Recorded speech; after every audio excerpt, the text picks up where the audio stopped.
Producing these videos take a lot of time, and they take resources too, guys. All the computers, the cameras, the blah, blah, blah, blah, blah. They take resources.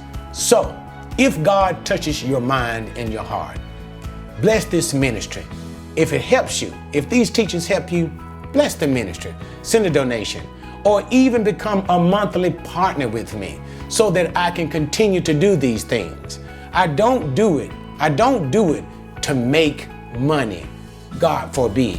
But I do it that the ministry may be supported and that I might continuously, with joy, because it does give my heart joy, to continuously bring these lessons to you for your benefit, for your spiritual enrichment.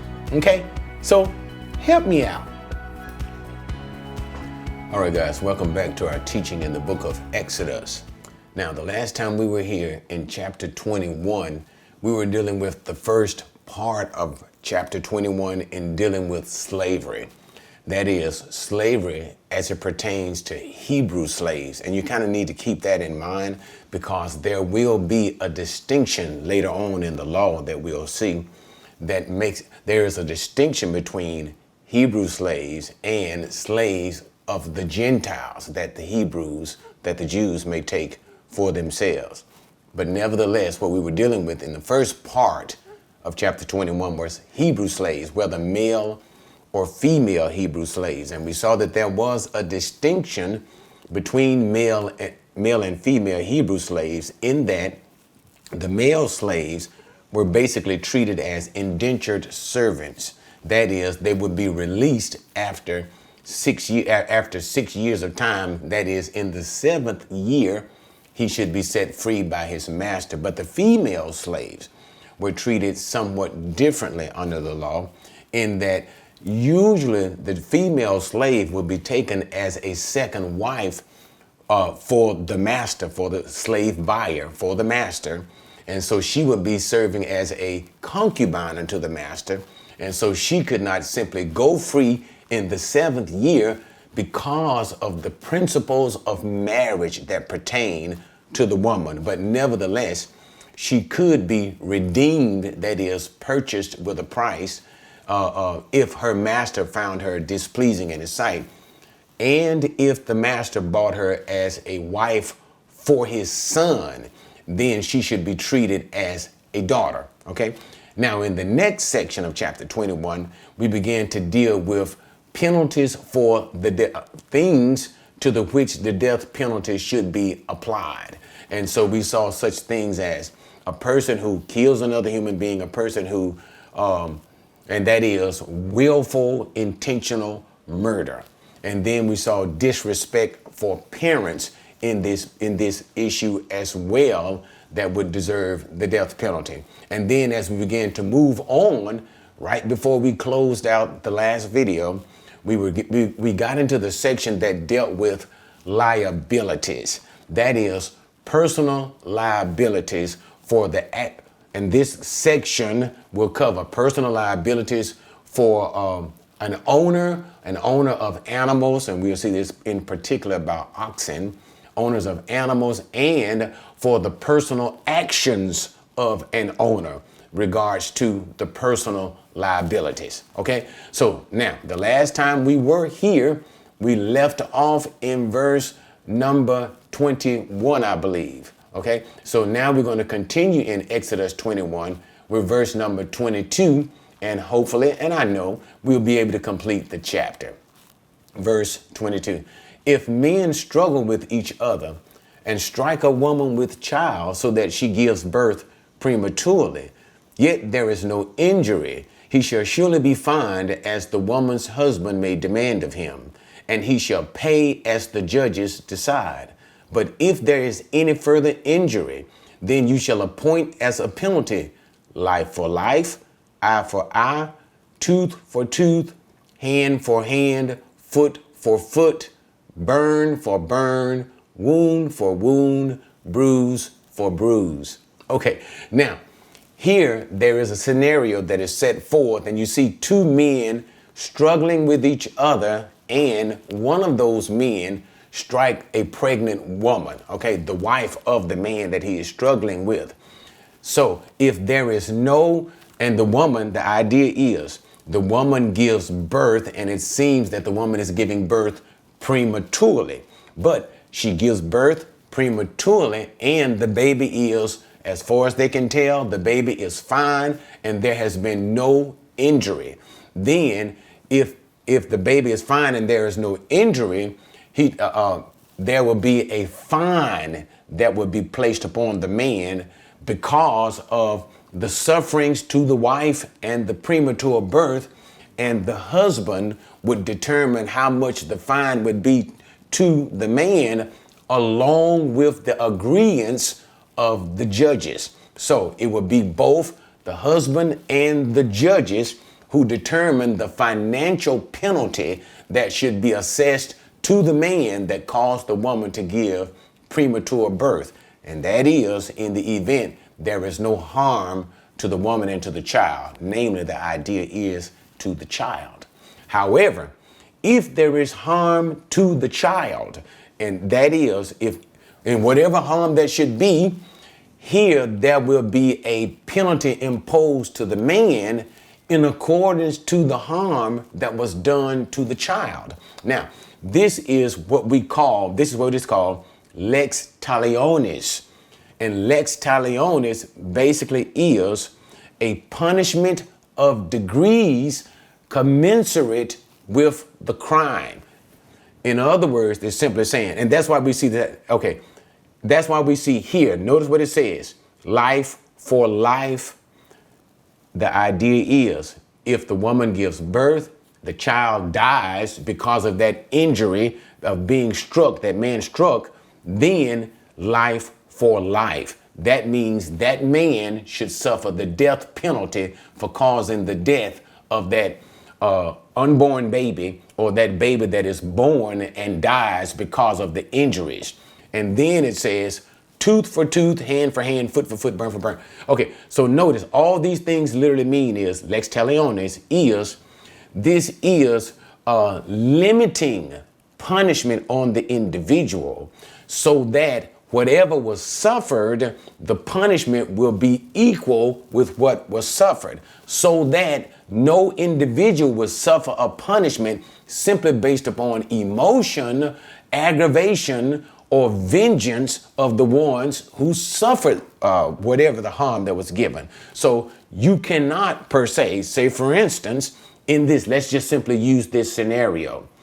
If the child was injured and was born, and let's just say, for instance, and something was wrong with the child's leg or his eye for eye, that means the man who caused the penalty, the father and the mother could not be angry because of the damage done to their child and say, well, he caused my child to lose his eye and he caused my child to lose his leg. He should die for this.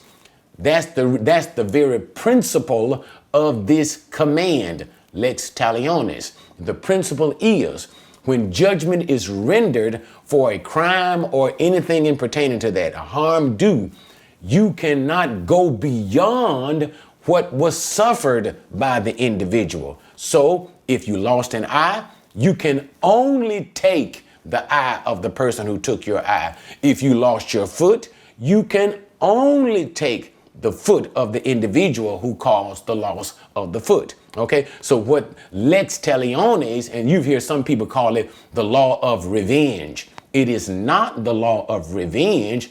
It puts a limit on what the person who caused the injury should suffer, in that the injury suffered should be same or equally inflicted upon the person who caused it, and no more. And this is the principle of this law. And you'll see this principle being stated throughout. Okay, but let me make also another observation.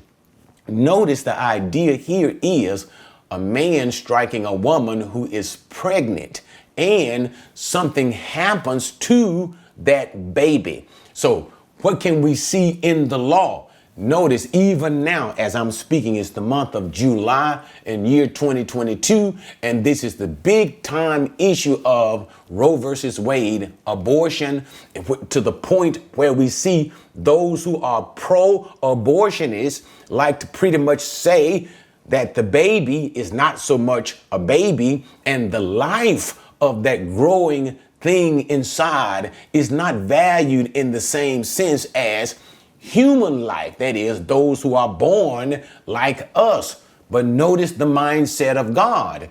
If that unborn child has been affected in any way, and when that baby comes out, and that is premature birth, but the idea is nevertheless, the baby comes out and is affected, there should be punishment. So what am I saying? Notice in the Old Testament, there is value for the unborn child. So the principle or the belief system in abortion is not held by the Old Testament. In the Old Testament, it sees that unborn child as a child, not a fetus, not something, but a human life. And that's a principle that we can see here. Why? Because judgment is demanded if anything has happened to that baby. Okay?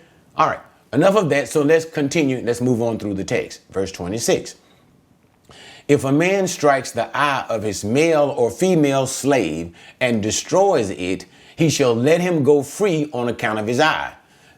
And if he knocks out a tooth of his male or female slave, he shall let him go free on account of his tooth. Okay, so now we see, I don't want to say violence, but hurtfulness because of maybe some act of discipline or some act of violence by a master to the slave.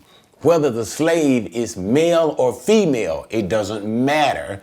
If the act is done to the male or female slave, notice what it says. He causes him to lose the eye or the tooth. Now, a tooth, it's important, but notice now what you need to see. Eye, very important, because you don't want to lose the eye.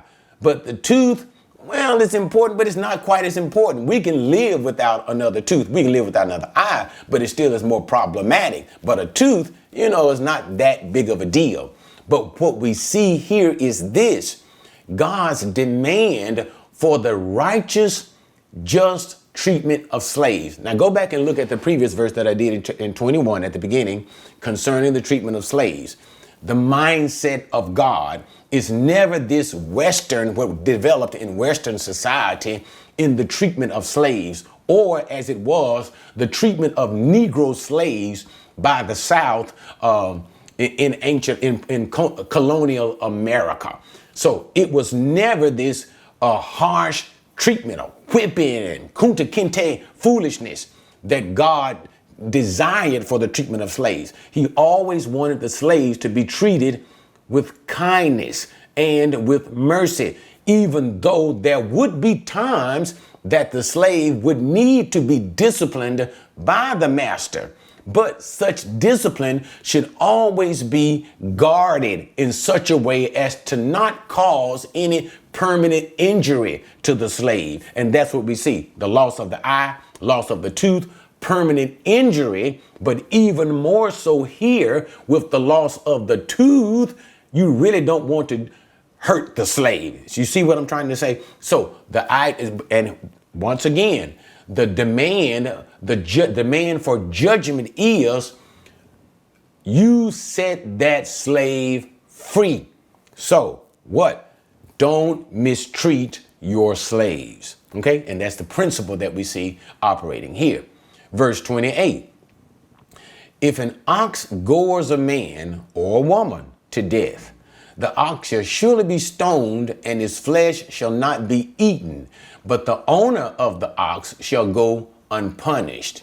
If, however, an ox was previously in the habit of goring, and this owner has been warned, yet he does not confine it and it kills a man or woman, the ox shall be stoned and its owner shall be put to death.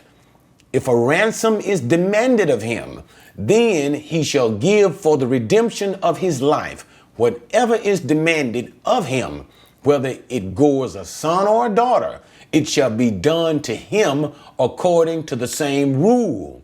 If the ox gores a male or female slave, the owner shall give his or her master 30 shekels of silver, and the ox shall be stoned. Okay, now we are in the issue here of personal liability, but with respect to property, that is the animals that a man should own. Here in this particular case, an ox. And the idea, when I say even in particular case, this consideration should be understood as can be principally applied to a man who owns an animal and that animal injures someone else. So here, the animal here is the ox, and the ox injures whether it's a man or a woman. And when it says a man or a woman, because we're going to see a distinction made later on, a man or a woman, a free man or a woman, or a child, whether the child be a son or a daughter. So whether it's male or female, a free woman, that's a grown individual, or a child, whether the child is male or a female, the distinction of the sex, it doesn't make any difference whatsoever. If they're free Hebrew people, and then there shall be the death. I'm sorry. First, if the owner has been, this happens, this is like a by chance incident. It's just an incident that's happened. The owner did not have any knowledge of the beast being aggressive towards people. There was no knowledge. He knew that he didn't know anything that the beast would attack people. He didn't know anything about that. Then the law demands that the animal should be put to death. Notice what it says. Go back to verse number 28. The animal shall be stoned, put to death, and the animal cannot be eaten. There should be no enjoyment of this animal. No, the end of the productiveness of this animal should come to an end. No, you can't use it to work anymore. You cannot eat the animal once you are commanded to stone the animal to death. No productiveness, no enjoyment from the animal, but nevertheless, because the owner had no idea that his beast would attack another human being, don't punish him, because he had no idea he would do this thing. Now, here's the secondary case. But if it has been told the owner before, and allow me to say it this way, man, you need to do something about that ox. That ox came at me today. He tried to gore me today, or somebody. So the idea is the owner has been made aware that his animal is vicious and attacks people. But even though being made aware of this about his animal, the ox, the owner still just let him roam about free, and does not do anything to restrain the animal. And that animal, who has been doing all of this, goes about on a day and kills a man or a woman, or kills a young child, boy or a girl. If that animal ends up killing a person after the owner knew about his vicious attitude towards people, then you killed the animal and you put the owner to death. In other words, the owner is made liable for the killing of a human being by his animal. So again, the issue of liability. If you knew this was the case and your animal went out and killed somebody, we're going to kill the animal, and for punishment, we're going to execute you, because we are holding you, the owner, equally responsible for what that animal has done. So that's the principle of it.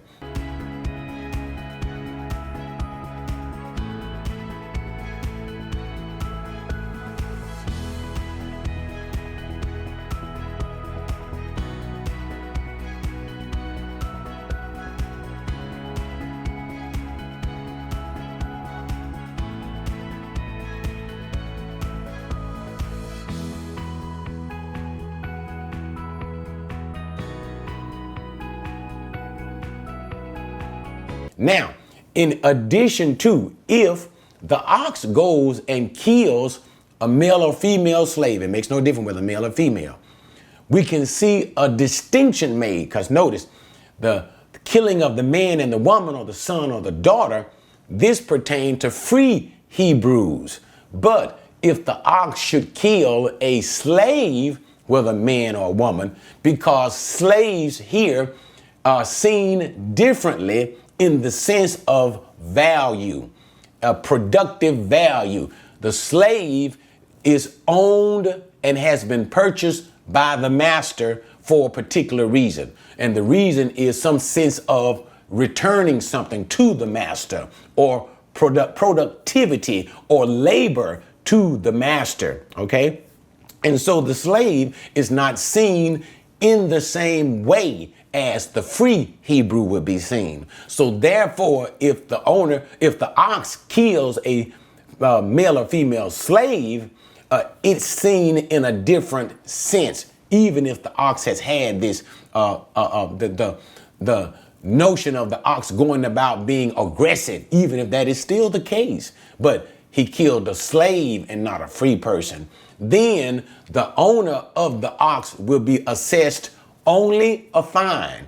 You don't kill the owner this time, but you only fine the owner, okay? And the assessment of the fine will be 30 shekels of silver, which indicates the value or the normative purchase price of a slave. So the value of a slave in the productivity that the slave should render, or the purchase price of assumption that we're having here, should be paid, should be assessed to the owner of the ox. And of course, what? The ox should be put to death still. Why? Because the ox still, there is still value, even though it is a slave that has been killed.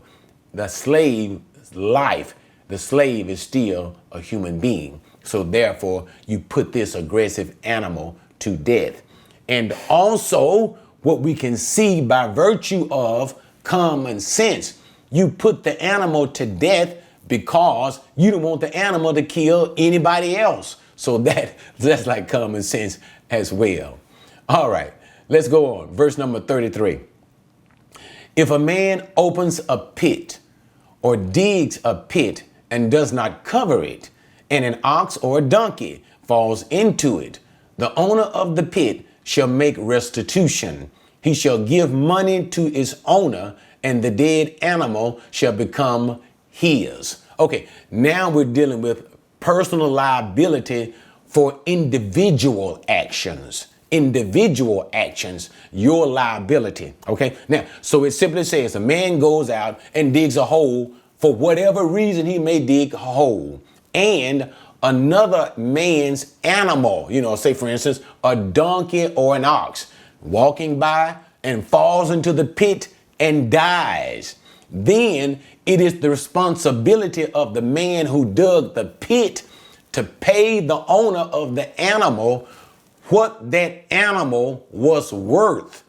What that animal was worth. So you pay him the value of that animal that got killed. And therefore, because the animal got killed in the pit that this man dug and did not cover, the dead animal now belongs to the man who dug the pit. Okay, now let me just deal with a couple of principles since I'm here and it's in my mind. We can see all of these things concerning the neighbor and liability in coming from loving your neighbor.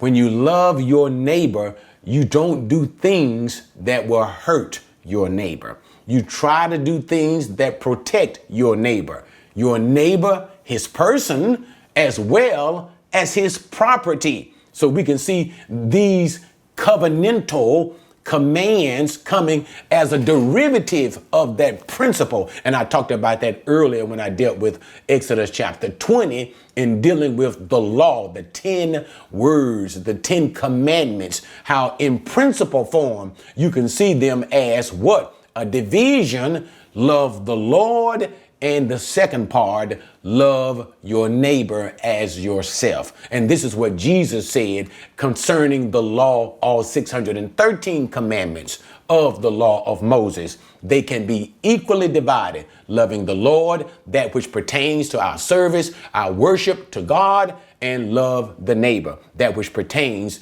to loving the neighbor, protecting the neighbor, being concerned for the neighbor, even the things that the neighbor owns. And you'll see even later the boundary, the neighbor's property, and so on and so on and so on. Okay. But anyway, all right, let me make sure that I dealt with this sufficiently. Okay. I believe I did, about looking after the neighbor and being personally responsible for the things that you do. If what you do causes harm, you will be assessed a penalty. Okay. All right. Final part. If one man's ox hurts another's so that it dies, then they shall sell the live ox and divide its price equally, and also they shall divide the dead ox. Or if it is known that the ox was previously in the habit of goring, yet its owner has not confined it, he shall surely pay ox for ox, and the dead animal shall become his. Okay, now let me take my time in explaining this one. This is beautiful as well. So in the sense of personal liability concerning property, and that's the idea, because an ox is considered to be property. So in the first case, if a man ox kills another ox, and you can see this because sometimes animals can fight. So an ox is fighting with another ox and kills that particular ox. The first case deals with this ox, that the ox that did the killing has no reputation, and this reputation of being an aggressive animal. And this reputation of aggressiveness was never told to the owner of that ox. So he has no idea his ox would act this way. So in a perchance event, two men's oxen fight with one another and one kills the other, the law demands here what? That the live ox, the man's ox who did the killing, the one who remained alive, that ox should be sold, and the monies should be equally divided between the two owners. And concerning the dead ox, because you can always take an oxen for food once it has no productivity. You get productivity from the ox when he's alive, when the ox can work. But when the oxen is dead, he can still be eaten for food. So you divide equally the dead oxen and split him to the man whose oxen did the goring and the man who lost his oxen because of the goring. So we see equality. So notice here, there is no particular benefit. That's what you need to see here. There is no benefit to the man's ox who did the goring, because what? He lost his ox. He lost the productivity of a good working animal. He lost it, but nevertheless, even though he lost that oxen, there was money that was received through the sale, but he only received half of it. Why? Because there is a sense of responsibility. Your oxen did the killing, and the man who suffered the loss, because it was an accident. It was what? And I'm saying it this way. This oxen of the man had no reputation, and the owner didn't know his oxen loved to do this type of stuff. So an accident that his oxen did this, and when they engaged in this fight and his oxen was killed, he received for compensation. Still, he has a right of compensation. But notice he only receives what? Half the compensation. Why? Because the other man's oxen, he had no reputation of it. And his oxen that got killed, it was split. It was split. He couldn't get his oxen back completely in totality and get all of it. And he enjoyed all of the meat that came from that oxen, but he only got half, and the other half. So notice, half and half in the sale, half and half in the dead oxen. So there would be basically a zero-sum gain, no profit or benefit, and because of this incident. But however, on the other case, if the man's oxen who did the killing had a reputation for killing and for goring, as the text would say, and he killed this other man's oxen, then what? And he yet refused to confine it, then there is a penalty due to the owner of the goring ox. And notice what the penalty will be: the value of that man's ox. The value of that man's ox. In other words, ox for ox. So whatever the value of that ox that got killed would be, that value should be assessed to the man whose ox did the killing, and the full value, notice what I said now, the full value of that monies should be given to the man who owned the dead oxen. But nevertheless, in some sense, I don't want to say restitution or benefit, but nevertheless, the dead oxen now becomes that man's ox. All right, guys, what can we say? And even as we continue, let me say this, as we continue to move through the law concerning these things and these particular actions that are to be taken that govern the lives of the Israeli people, always look on our side, even though the law, we are no longer under the law, but nevertheless, as I move through these teachings, and I'll try to highlight it at certain times, but what we are to understand is this: the principles of the law. What is God's perfect law? Because the law is perfect, okay? But what is his perfect law trying to teach us in principle form how we are to conduct and regard our brothers and sisters or others around us, whether they're saved or not, how we are to regard other people, how we are to look to other people, how we are to look as far as look at our own personal liabilities. Say, for instance, let me give you an example of our day, what we now call leash laws. Leash laws. And the idea is when we have an animal, a dog or whatever, our dog is out in public, we as the owner of that dog need to keep that animal restrained while that animal is in public, lest that animal, our dog, go and bite somebody or even destroy somebody else's property. You see it now? So these are the principles that can be set forth under the law of Moses that we can see or even apply to ourselves today, even though we are not under the law. So what am I trying to say? Even as we work through the law and teach the law, what we need to do for ourselves is always look at the principle of what God is trying to say and understand how the principle of these things even apply to us today.